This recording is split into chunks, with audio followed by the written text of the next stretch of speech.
Hello and welcome. Being one of the best-known African-American actors in Hollywood is not enough for this staunch human rights campaigner. He has fought for better HIV/AIDS awareness and worked tirelessly as a United Nations Goodwill Ambassador, while his presence on the big screen continues to showcase his talents as a performer. This week on 101, meet actor and activist Danny Glover.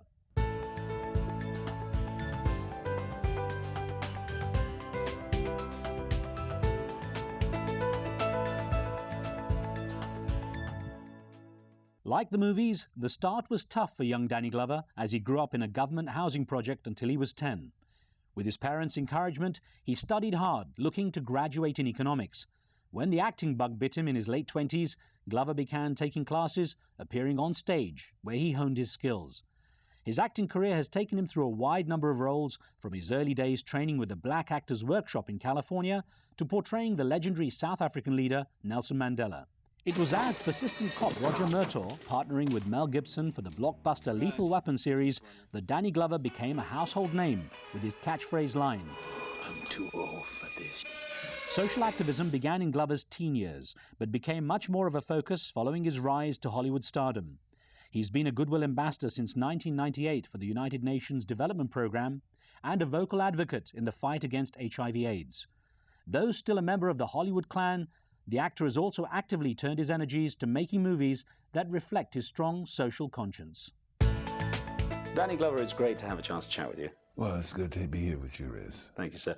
Now, you've taken on a lot of responsibility. I mean, apart from all the acting, you have the activism, you're a UNICEF Goodwill Ambassador, you work closely with Trans Africa. How are you finding it, how easy are you finding it to balance the time between the acting and the activism? Well, often the acting is somewhat seasonal in some ways, you know. I don't stop my life around, discontinue my life. And my responsibility, I think, as a citizen, because of my career. So I find that there's a real interconnection between the work that I do and attempt to do as an artist, and desire to do as an artist, and the work that I do as a citizen.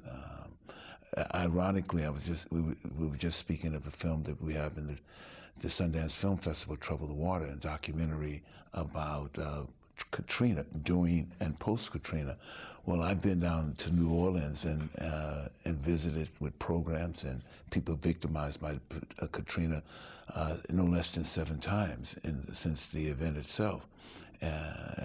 Spending Christmas of that year of 2005 down in New Orleans. So there's a way in which the issues surrounding the rebuilding, the issues surrounding the displacement of people in New Orleans has become a part of my cultural experience as well, or the kind of work I'm doing culturally around that.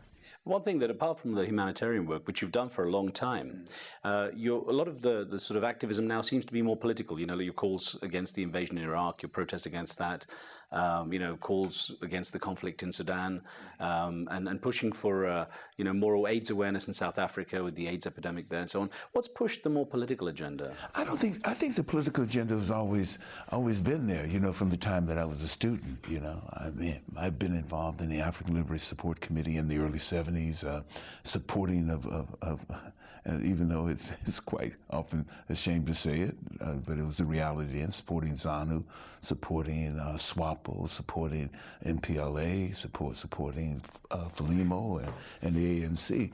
Those are the groups. This was in the early 70s when certainly the issues around Southern Africa and the continuing process of decolonization wasn't on the radar screen. I think we often find that the activity is heightened given a particular crisis, So after that period of time, there were other things that I did in support of efforts, but certainly not the kind of intense work that you would say. Of course, I'm one of those children who's old enough to talk about the war in Vietnam and being supporting efforts at draft counseling at 21 years old and all those particular things around the war in Vietnam.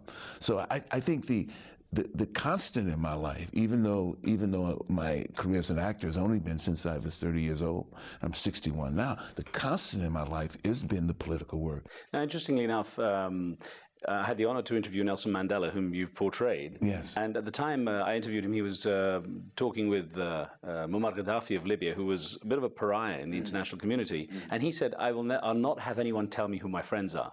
Now, ironically, you've been very outspoken. You're admired for being straight talking. And you've become friends with Hugo Chavez, who's, of course, considered a bit of a pariah in the U.S. Well, well, I concur with President Mandela. I would not tell people who my friends are going to be. And who I can talk to. You know, if I want to talk about the issues of African descendants to Hugo Chavez, the issues around education, universal education, and healthcare to Hugo Chavez, or for that matter, with delegates from the Cuban government, I'm not going to allow you to tell me who I can talk to. If there's a dialogue that I can have around the issues around culture and development, and the role that culture culture plays within the whole scope of development, I'm going to have that dialogue with whoever I want to have it with. I know he was keen to support you with, I think, about $80 million for a film on the 18th century Haiti Uprising. Yes. Will that happen? Well, we're working on that, and we're certainly optimistic that it's going to happen. And we've you know, the idea that we can maintain the momentum behind such a profound story. You know, well, the question we need to ask is that in the whole history of films with more than 100 years, why hasn't a story like this been told? You know, it's fantastical, it's heroic, and it's something that's very special that happened in human history and it's never been told. So that's the question. So I'm glad that the Venezuelan people, the Villa de Sene and the president himself have come to the table with this story because they understand the relationship that story has to their own history, that the slavery revolts are merely precursors to the independence movement led by Simón Bolívar and the independence movement from Spain. How was early life for you in San Francisco? I would say, quite extraordinary. I mean, I had, if I had my choice to say to pick the parents that I had, I would pick the same ones that I had. I mean, I found that my parents, and the fact that we were 5 children, and our parents, 7 of us, and we had this self-contained family. You know, I didn't have any other relatives in the city, and we depended on each other in such a way. And my parents were just really lovely people, just really good people. They worked, they were postal employees. They were very much involved in the civic organizations of the time, you know, around the civil rights movement. Whether it was NAACP, they were a member. They were involved in the church. They were involved in civil society. They worked and very much involved in their union, you know. And for my parents, my mother coming from the real South, that was something quite different. What kind of traits did you get from them? If you look at your father and your mother, what do you think were the characteristics that you most inherited? Well, I think for my mother, my self-righteousness and being opinionated, that comes from my mom.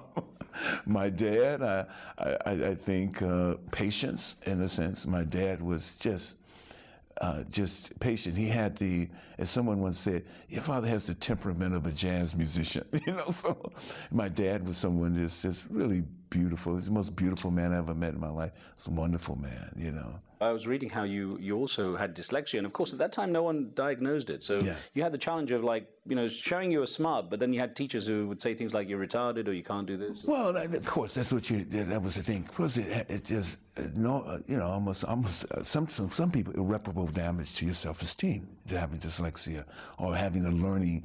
I call it a learning difference now. And what happened to me was that I had this wonderful 3rd grade teacher, Miss Lumber, who was from Beaumont, Texas, Lumber, Lumber, and she was just extraordinary teacher, and she realized that I struggled reading. Like I said, there was no diagnosis to it, and that she understood also that I had this facility toward math. And for that reason, she understood, like all good teachers, they encourage you and kind of elevate you in terms of your strengths. And she understood I had this facility for math.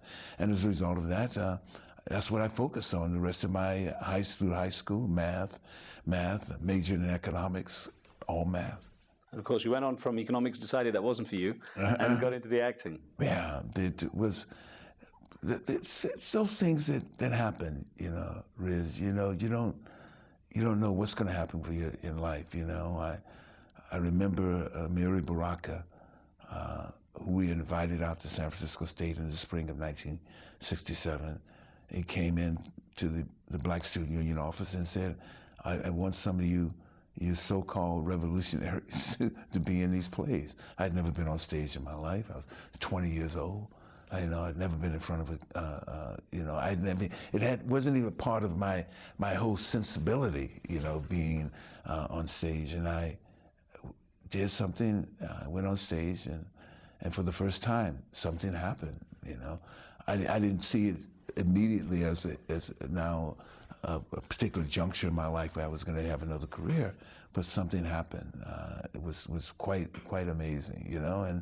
And then when I left theater and I came back to it at a time when I was working with a regular 8 to 5, I found something else happen as well. And I tell young people all the time, if you're able to visualize your growth, your growth becomes tangible, you'll be able to touch your growth and everything else, then there's something that special is happening. And I realized that. How did your parents react here? They had this smart economics student, and suddenly he's their eldest son going into acting all of a sudden. My parents supported everything that you did as long as you did it well. So, of course, I remember I have this wonderful story about my mom coming to see me play Lenny in Mice and Men. This was about 1976, and she came backstage after the performance, and she hadn't seen me perform before, and she said, "Son, the people say you can act." You got the approval there. Oh, my mom, man. It was so beautiful. God bless her. Listen, we're going to pause here for a moment, Danny. Don't go away. There's more one-on-one coming up in just a moment.